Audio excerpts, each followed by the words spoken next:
Hello everyone, আসসালামু আলাইকুম। Welcome back to my channel. তো আজকে নিয়ে এসেছি আরেকটি অসাধারণ রেসিপি। ভিডিওটি না টেনে শেষ পর্যন্ত দেখতে থাকুন। তো রেসিপিটি তৈরি করতে প্রথমে আমরা কিছু ভেজে রাখা মুগ ডাল ও মসুর ডাল দিয়ে ভালোভাবে ধুয়ে নিব। এবার ফুটন্ত গরম পানির ভিতরে আমরা ধুয়ে রাখা ডালগুলো দিয়ে দিব।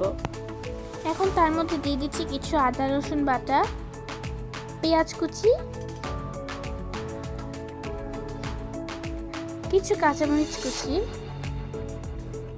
ও হলুদের গুঁড়া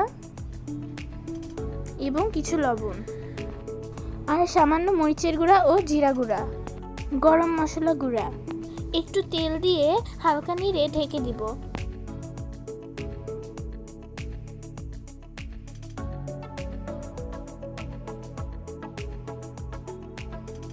এবার ডালগুলো সেদ্ধ হয়ে আসলে আমরা কিছু আস্ত কাঁচামরিচ এবং ধনেপাতা কুচি দিয়ে দিব।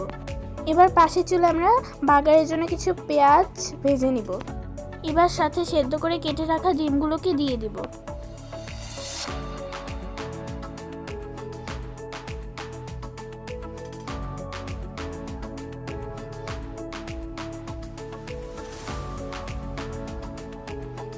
এবার ভাজা হয়ে গেলে আমরা এগুলোকে ডালের ভিতরে দিয়ে দিব।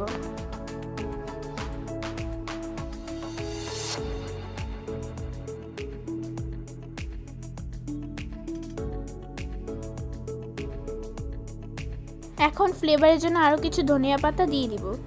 তো এটা হচ্ছে আমাদের তরকারির ফাইনাল লুক। আর আজকের ভিডিওতে এই পর্যন্ত। সবাই ভালো থাকবেন, সুস্থ থাকবেন। আল্লাহ হাফেজ।